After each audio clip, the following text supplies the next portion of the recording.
Welcome back. The Deputy Minister of Basic Education, Enver, has released a book titled In Pursuit of Dignity, and this was previewed by President Cyril Ramaphosa, amongst others.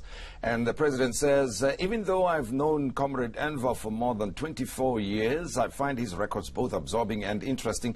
He has a distinctively easy and flowing style of writing that brings to life his experiences. Well, I would agree with the President on that score, and we also know Enver for his work in the education sector. So we'll be talking partly about the book itself and his time in the writing of the Constitution up to this point where he is Deputy Minister responsible for education. Mr. Surty, pleasure to have you with us.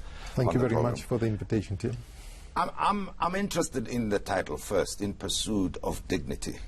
That to you, why did you choose the title? And if you can tell me a bit more about your take on the word dignity. I tend to use it a lot, but it seems to be understood by most people. Well, it's important that you raise this question because that is the title of the book, and that's perhaps the theme that runs through most of the stories. Given the realities of our past, where our dignity was violated in many ways. I mean, where we lived, where we went to school, where we worked, the denial of access to opportunity. So there was this perpetual or perennial violation of our dignity.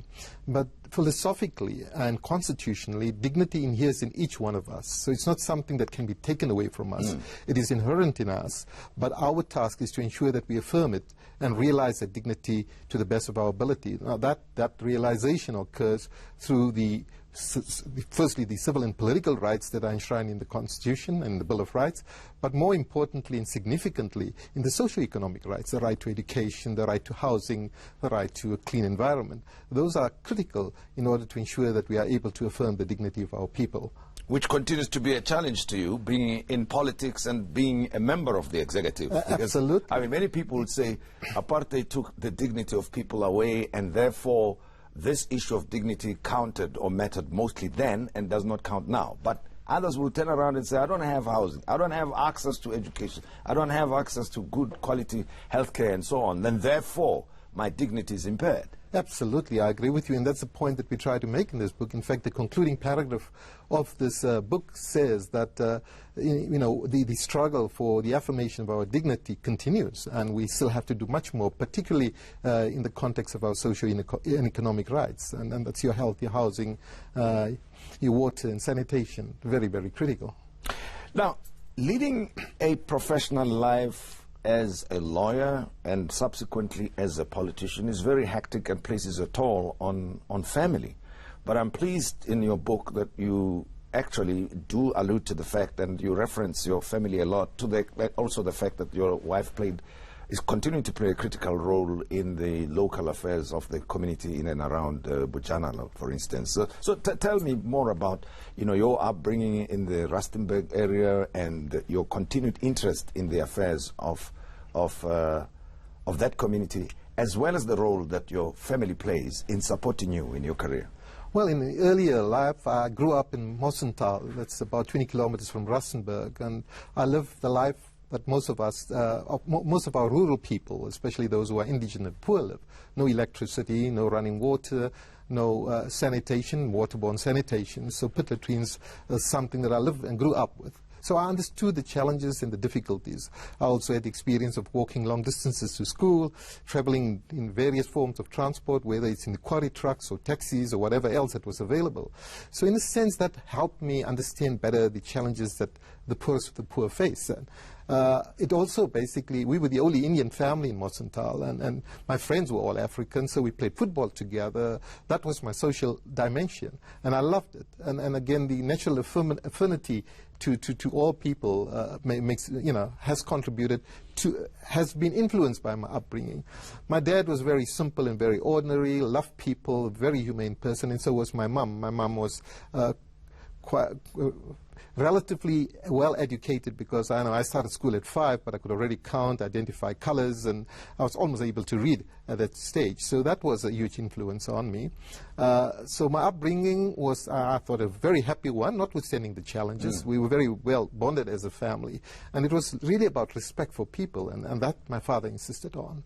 Respect is critical, and it's about the inherent dignity of everybody and really affirming that. Well, as I grew up, then I had to leave leave to go to high school in Johannesburg and university in Durban, and then again you had to go to a tribal institution, Indians to a certain institution, and perhaps the critical element in terms of my political consciousness is when Onkopotsi Tiro was expelled in Turfloop. And we, in solidarity, and that was the first of its kind, boycotted lectures for 2 weeks in solidarity. And that was an awakening. Praveen Gordon, Zaki Yaqub, these were activists at the time, Shiraz Desai, Judge Desai. If I may just, don't Yes. lose train of thought. And when you say in solidarity, just for context, that, you know, the communities were separated, right? You had the Indian community and Indian institutions, colored community with institutions, and the same African and white. So when you were students, that is, in solidarity when you were still students. Well, we regarded ourselves as black, and I continue to regard myself as black. Yeah. And somehow that identity is being lost in conversation these days. Yeah. They talk about black Africans. I mean, you know, or blacks are referred to, Africans are referred to as blacks. And we had the generic term because of our collective, collaborative struggle for our freedom and equality, is that those who were historically disadvantaged, the Africans, the Indians, and coloreds, were regarded as black. And certainly poverty and oppression was much more pronounced amongst our African comrades. But we believed, and we took the decision then, quite interestingly, Tim, that during the period that we were at university, we would not use the amenities. We would not go for a graduation and recognize and give credibility to the institution. So we had no SRC. We did not use the amenities. When we did not, I had 2 degrees that I obtained there, and I refused to accept my degree because it would give credibility to the institution. But I was not alone. There were hundreds of us who did so in solidarity with the struggle, you know. So and you mentioned some of them prominent people today, Praveen Gordon and Zaki Yaqub, who went on to be a High Court judge and Constitutional Court judge. But I wanted to find out about the kind of support that you get from your wife, Katie. She's an incredible person. You know, my wife has been incredible. I mean, she's a teacher by profession, and then she also served as a chairperson of the district, Bojanala district, and then as a speaker for 2 successive terms. But she was also a member of the branch of the African National Congress, and she was also a member of the REC of the ANC. So I'm in Cape Town, busy with constitutional making. She has these 3 young children that she has to take care of, and then she's got a political responsibility and the institutional responsibility in a government where she was a very, very effective speaker.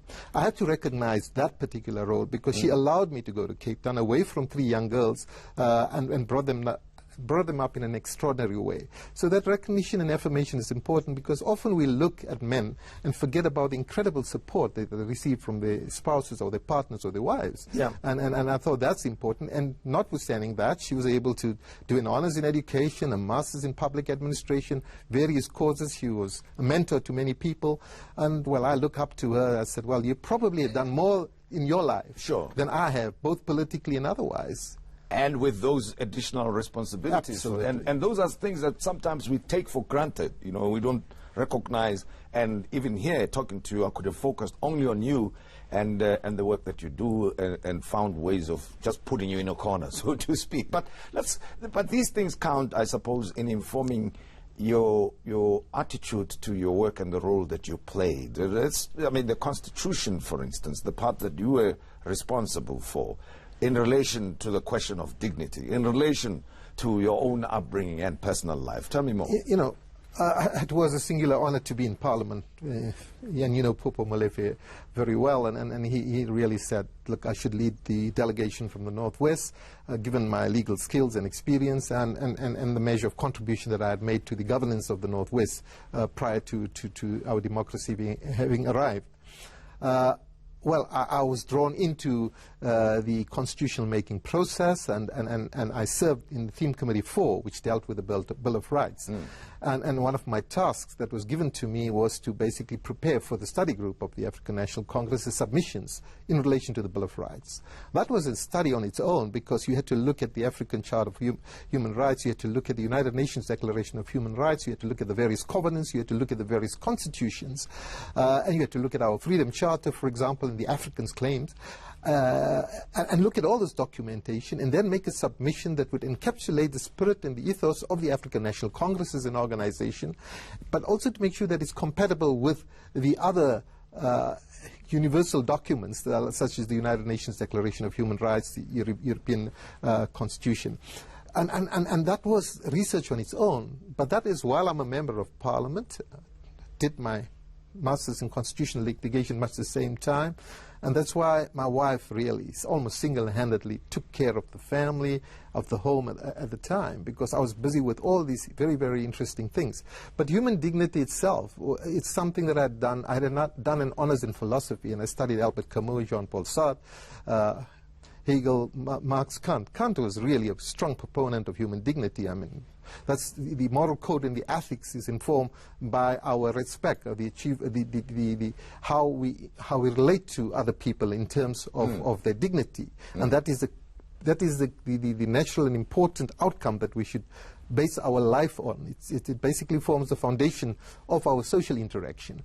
Albert Camus, for example, says that the only thing common between the oppressor and the oppressed is that they both have dignity. So I had the philosophical perspective. Now I had to do the constitutionalist perspective. And one of the things that I found is that the interim constitution, human dignity was not regarded as an innate, inherent right. So we changed that. But the book tells you about a story of how human dignity as a value was infused in the Constitution. And that was as a result of a conversation between the first Justice Minister, Dalla Umar, whom you know, as well as our current President, Cyril Ramaphosa, who was at that time the chairperson of the Constitutional Assembly. And we found that the interim constitution had two values, that of equality and freedom. But human dignity was only a right and not a value.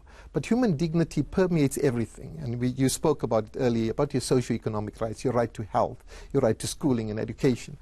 So how can you exclude it as a value? It should inform everything that we do. And indeed, as a result of that conversation, we were able to infuse it or include it into the Constitution. And now it has 30 founding values, and that's human dignity, equality, and freedom. Very interesting. We could talk forever about that part because it's very central to our constitution, for instance, and therefore one of the principal values of South Africa. I'm talking to Mohammed Enver, the Deputy Minister of Education, who's just published a book titled In Pursuit of Dignity.